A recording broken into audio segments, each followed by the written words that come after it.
Hi everyone, Professor and my classmate. Nice to meet you. My name is Sang Lee. My clinical site is Family Medicine.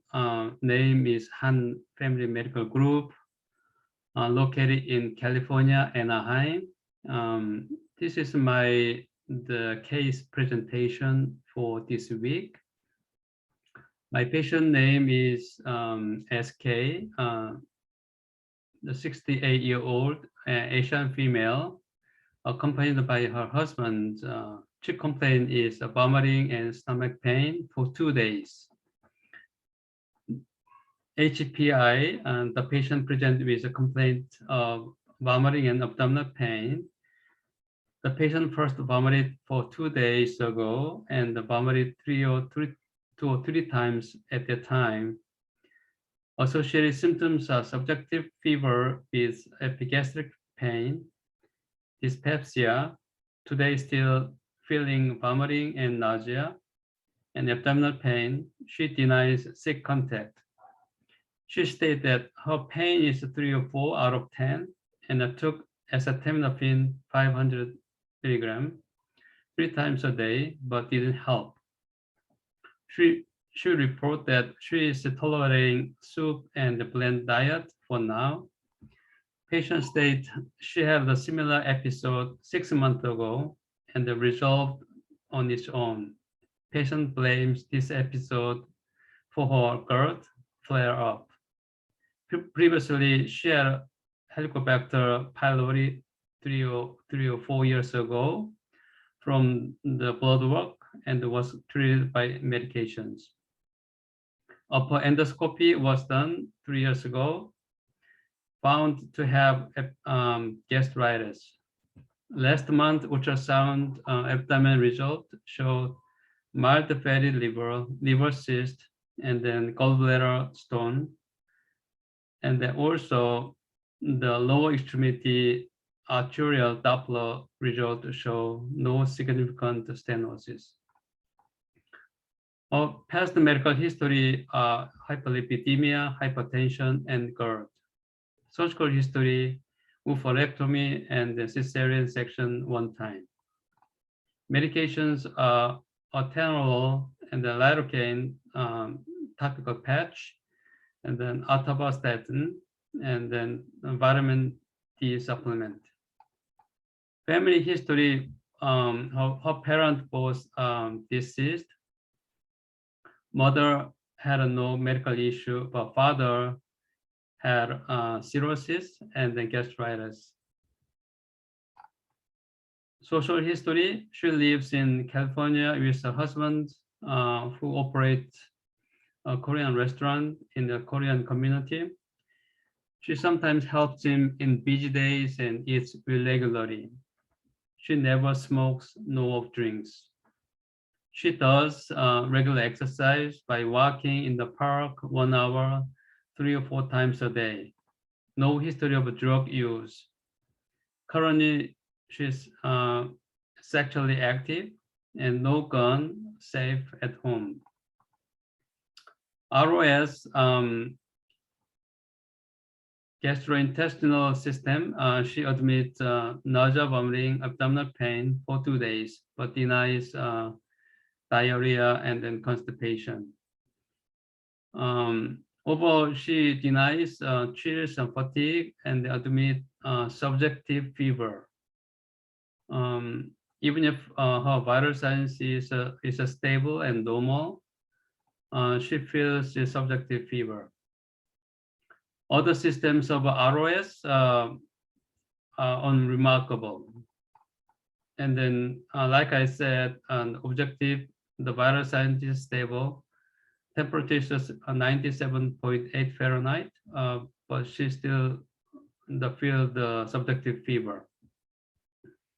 BMI is 27.48, which is overweight. Physical exam shows general, well-developed, obese, and irritated to the pain, but there is no acute distress at this time. Gastrointestinal physical assessment shows rebound tenderness and the pain to percussion and the palpation on right lower quadrant, and the McBurney point and obturator sign and then psoas sign all positive, and then decreased bowel sound. Other systems of physical exam are unremarkable. So based on the presenting symptoms and signs and symptoms, and then physical exam, and then the history, my 3 differential diagnosis is going to be acute appendicitis, and the acute gastritis, and then cholelithiasis. All 3 diagnoses are similar symptoms, but based on the presenting signs and symptoms, right lower quadrant pain and vomiting and the nausea and the obturator sign, the psoas sign, or McBurney points, all positive sign, and the rebound tenderness and then pain, the percussion on the right lower quadrant and decreased bowel sounds all demonstrate the possible acute appendicitis. This is based on one of the treatment guidelines from the American Physician Association. So my final diagnosis is going to be acute appendicitis. So my treatment plan based on the clinical treatment guideline provided by American Physician Association and then up to date. So diagnostic test, the oral blood work, STAT, CBC to see elevated white blood cell, and then CMP and the lipase, and then amylase to see any possible the pancreatitis, and then CT abdomen, pelvis with IV contract to see the appendicitis. This is based on the American Physician Association, the clinical guidelines. Second is medication, the supportive care, and then OTC, ibuprofen, non-steroidal anti-inflammatory drugs, 500 milligram PRM for pain, because it's important to manage pain control for suspected acute appendicitis. Diet is continued blend diet, and then advanced solely as tolerated. Educations are important, clinical presentations concerning acute appendicitis, and then ER precaution is given to go to the immediately with worsening abdominal pain and then nausea, vomiting. Also, this is talking about the blood pressure management. Continue all home medication as prescribed, and then continue home blood pressure monitor and then record. So patient education is given on the low sodium diet, and then healthy lifestyle and exercise as tolerated. This is for basically the blood pressure management. Referral is necessary with worsening symptoms. One of the clinical guidelines says non-perforated appendicitis refers to acute appendicitis that present without clinical or radiographic signs of perforation. Most cases of appendicitis are not perforated at presentation. For adult patients with non-perforated appendicitis, we recommend timely appendectomy, either open or laparoscopic surgical procedure. Perforation is the most concerning complication of acute appendicitis and may lead to abscesses, peritonitis, bowel obstructions, and the fertility issues, and then sepsis. So follow-up is a step for labs and CT result. The following day follow-up, the telehealth and then audio video consultation was done. Patient was the follow-up is a STAT lab result. Apparently, STAT CT and then abdomen and the pelvic the CT exam was not done yesterday. But the lab result shows elevated white blood cell 15.5, which is signs of infection. The patient state, she does not feel better since yesterday. She has significant right lower quadrant pain without clinical improvement. As a suspicion for acute appendicitis high, it is explained and then discussed. Combining clinical symptoms and the lab data and the concerns for acute appendicitis is significant at this time.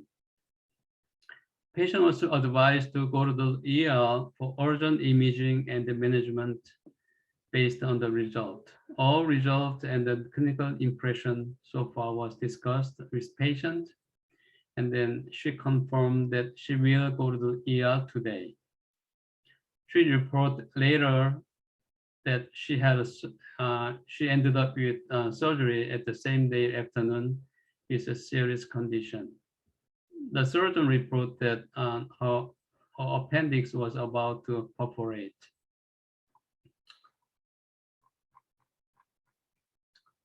This case is very memorable and then meaningful to me because this is the first time to see the appendicitis in the clinical notations. I've learned appendicitis from the textbook and then other case study, but this is the first time to see appendicitis patient myself in the clinical notation. I was very impressed because how quickly my preceptor make decisions with labs and medications, and then give the patient directions and the instructions what to do in the emergency situations. Appendicitis is very common, but not treated properly. The patient would have died with perforation of appendicitis. So I approached this case with critical thinking. I feel like it is important to understand the manifestations of appendicitis, and then also important to understand the pathophysiology of appendicitis. The pain was not relieved by medications, feeling still nausea, vomiting, and then positive the obturator sign, and then the positive psoas sign, and rebound tenderness, and then pain to percussion and palpation on the right lower quadrant. And also the positive Macroni point that demonstrate the possible appendicitis. Also, the decreased bowel sound is one of the signs of appendicitis. So thinking about all the signs and symptoms and then physical exams just make me think about possible appendicitis. I use all to make a diagnosis and then care plan. I use the two clinical treatment guidelines from the American Physician Association and then up to date. That really help to guide me to think about and to make a plan and make a diagnosis. Also, the patient history and the signs and symptoms and the physical exam, combined with the two clinical guidelines. Also, the lab was very important to confirm to make a diagnosis of appendicitis. So my holistic approach is, I think, the constant communication with the patients and then pain management and then educate the patient what to do in case of worsening symptoms and emergent situations. So I'd like to advocate and the focus on the patient needs and the pain management and the well-being. Also, it is important to integrate the care plan with other professionals. I think this is all process of a holistic approach. One of the Jean Watson's caring theory that I like to apply to this case is number 6, the systematic use of the scientific problem-solving method for decision making, because the systematic use of creative problem-solving caring process. As part of taking care of the patients, I think the discussion and the explanation of the clinical symptoms and the lab data, this is all part of the scientific the problem-solving method to make decisions. So this is help the patient understand the possible appendicitis and then make decision to go to the ER to have a surgery. So I like this Jean Watson's caring theory because as a the healthcare provider, the practitioner should use the scientific data for the problem solving and the decision making in the practice.